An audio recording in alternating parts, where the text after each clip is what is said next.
Tungi soat 1:30. Yana qo'rqib uyg'ondim. Navbatdagi bedor tun qalamni qo'lga oldim. Bugun yana sevgilim tushlarimga kiribdi. Kelinchak libosida tinmay yig'lab turibdi. U vafot etganiga bugun 1 yil bo'ldi. Ikkimiz ekkan gullar bitta ham qolmay so'ldi.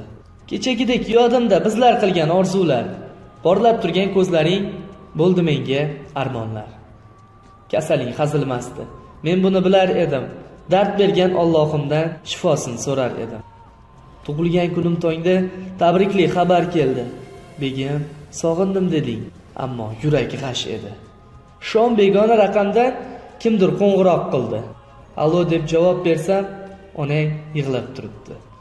Bitta ham so'z aytmayin, faqatgina yig'lardi. Xastalangan yurakni yana battar tirnardi. Yarim tunga qaramay mashinaga o'tirdim. Yaralangan sher misol men rostdan ham quturdim.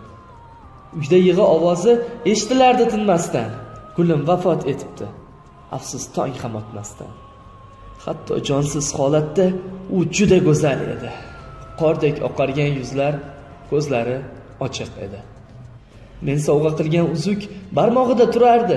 Vafot etgan bo'lsa ham ko'zidan yosh oqardi. Sensiz bu keng olamda qandayin yashay axir? Sensizlikda har onim men uchun juda og'ir. Bir go'zal farishtani taqdir menga ko'p ko'rdi. Anchagina yosh boshim qanchalik azob ko'rdi. Har kun kelin libosda tushlarimga kirasan.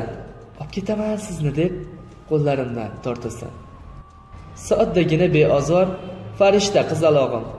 Netay, juda sog'indim.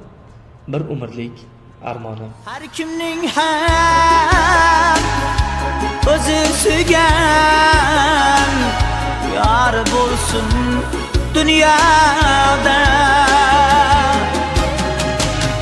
Yo'llariga qarab turgan zor bo'lsin dunyoda.